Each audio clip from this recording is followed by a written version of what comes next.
As we come to the close of the year, it's always a good time to reflect and strategize for the coming year.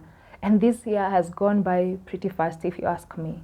If you've been here before, you know that I am a big advocate for personal growth and development, and there's no better time to think about that for next year than now. I mean, if this is the speed at which the year is moving at, it's better to start as early as now, right? And being a woman, this is a dedication to all the ladies out there who aspire to see themselves showing up in a better way for themselves and even for their community the coming year. If you are watching this, it means you want to be a high value woman, or you already are, which is amazing, and you are only listening for a friend, which is still also very good. So then what do we think this high value woman is? This is a woman who is so conscious of who she is and understands the calling that is in her life in regard to serving her generation, and her community. This is a woman who is brave and exudes an aura of fresh air, of warmth, of love, of vibrance, wherever she goes. And while this woman is all that, there's a very thin line between actually being this woman, or rather becoming this woman, and faking it. And we'll look into that shortly. So let's delve into that, what it takes to become a high value woman. And just a disclaimer, these points are in no particular order, and they are all important in their own right. So the first thing, this high value woman is self-aware and authentic.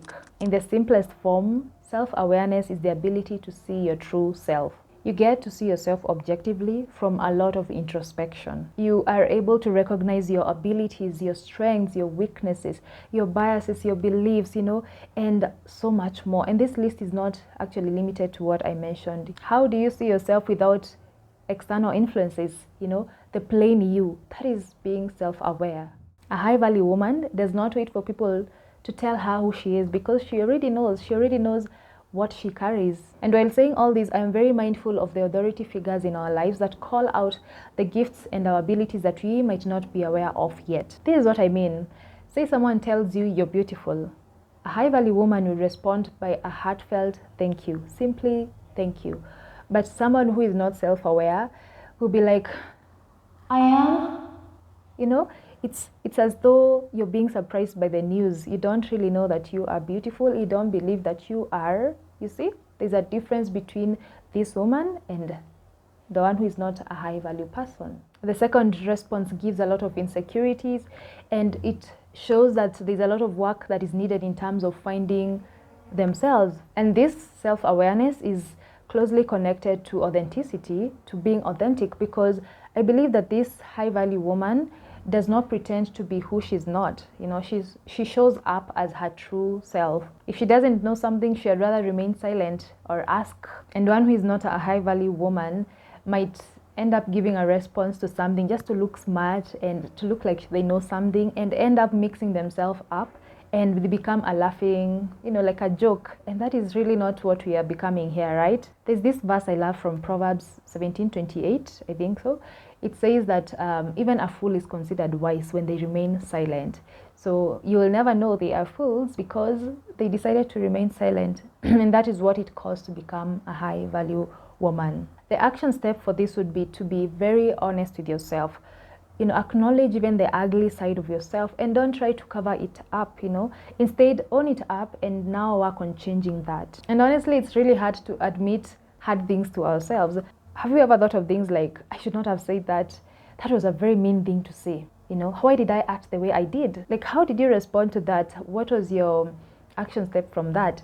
Did you work on it? Did you change it? Or you kept ignoring it and you're still ignoring it until further notice?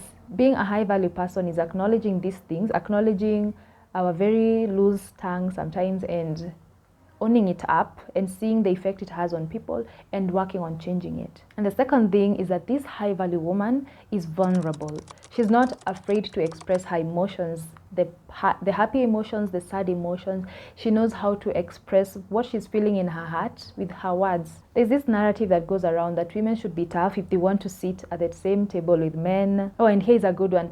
Don't cry, you're letting people see your weaknesses. And by the way, being vulnerable is saying what is in your heart in the most sincere form. Up here, there's a link to a video that I did on vulnerability. Please make sure to check that out. There's a TED talk I watched by Brené Brown. She talks about vulnerability, and she has done a whole research showing the importance of vulnerability in our lives, and how numbing sad emotions actually numbs even the positive ones. There's a lot she talks about, so be sure to check it out. I think I can put the link in the description for anyone who is interested in that. So let's learn to become vulnerable, especially with expressing how we feel as high value women. In case it's something that is hard to you, try with the simplest things, And actually in the video that I have linked up there, I say that telling someone that you love them is a vulnerable thing, because not many people say that, especially in our African culture. It's not a common thing for people to say, right?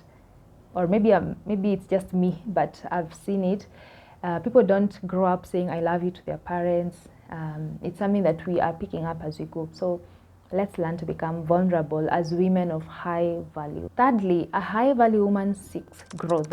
So it's either you're growing or you're stagnating. And this woman seeks to grow in every aspect of her life. She seeks to grow her knowledge, her skills, her connections. She seeks to grow her finances, her wealth, her relationships, everything around her. She wants everything to grow, She sees how she can multiply whatever she has. She challenges herself to new levels and invites even those that are around her to take up the challenge. And my charge to us at this point is to read Proverbs 31, especially the TPT version, the Passion Translation. Please find it. You will fall in love with it. It's basically a king by the name Lemuel being advised by the mother on the kind of woman he should look for. So good. She's a woman I wish I could be, and so much more. And that is definitely what I am wishing for you. So please go ahead and read that chapter. You'll fall in love, and it will inspire you to show up and to learn more things and to be very aggressive about growth. Now, the fourth thing, a high value woman has followed through. And what that means is that they do exactly what they say they will. There's a video coming out soon, and it talks about why we don't do the things we say we will do. So definitely watch out for that. So this high value woman commits to what they say they will do, and they give their best. And if a legit distraction comes along the way, they find a very wise way to deal with it and not act as though that thing they had initially started was not important at all in the first place. You know how we do that? You know how we slap that statement of, it was not for me, whenever we can't finish something, guilty as charged. But this high value woman, she treats things with dignity instead of using that statement as an excuse, for lack of her follow through. Let's endeavor to finish what we start, even if it means setting smaller goals for ourselves to avoid getting discouraged. Please, let's do that. It will really motivate us to keep showing up and to keep following through with what we say we will do. Find someone to hold you accountable if that's what you need to do. But either way, let's have follow through as high value women for this coming year and even for the years to come. The fifth thing is that this woman takes care of herself. She takes care of her mind, she takes care of her body, she takes care of her outlook, she takes care of her space, and she doesn't have to have all the money in the world to do that. She does so with whatever is in her hands. She finds ways to nourish herself. If that means taking a walk, if that means reading a book, if it means taking a nap, if it means tidying her place, cooking for herself and her loved ones, that is what a high value woman does. She takes care of herself. The two greatest commandments that our Lord and Savior talked about were on love, and the second one was actually love your neighbor as you love yourself. And most often we hear the statement that you can't love people unless you know how to love yourself. And honestly, I think that's true. Unless you show yourself love, it's very hard to have that love flow to someone else. And I also think that's like a cry for help that only you can respond to by starting to love on yourself. And I honestly pray that God teaches you how to love yourself so that you love people with a lot of genuineness, and it won't feel like work for you to love on people. Now, the sixth thing that this high value woman does is that she shows kindness to people. Honestly, I believe that showing kindness to someone flows from a place of self-love and self-care. When you look at people who bully others online or people who say mean things to people, it stems from a place of lack of self-love and self-care. They haven't received love before, so they don't even know how to love themselves. Only by loving themselves do they learn how to extend it to other people. You literally do unto others what you want them to do unto you because you understand its importance. Now, the seventh and the last point for me is that This high value woman is grounded on her faith. Being a Christian, my faith and my belief in Jesus is the glue that holds everything in place, if I can say that. I know that I will fall short in these things that we have mentioned, and I will miss a mark in one place or another. But I also know there is one who holds me in his arms and knows me fully. He is Dodo's manufacturer. So anything Dodo needs to know about Dodo, she should ask him, she should take it up with him. So that's how I see it. And this is the most comforting thing for me, because it makes me go easy on myself and be patient with myself. And even when things don't add up, I still have the strength to keep going, because I know there's a higher power holding me and taking care of the things that I am unable to take care of. Yeah, that's me. My question to us as we end up is, what grounds you? I won't add much to that. I know this was a long video, so if you've made it this far, thank you for watching and staying tuned all the way. Let's debrief in the comment section. I want to know what you've learned, and one thing you're picking up, 1, 2, or even the whole list, the 7 things that we've mentioned that you want to work on coming year. And I truly wish you all the best, and as you step into the woman that you've been called to be, and as a woman of high value, and I truly hope that you get to experience all the things that you've desired for yourself as you step up more for yourself this coming year. Thank you for watching, and see you in one of my other videos. Peace.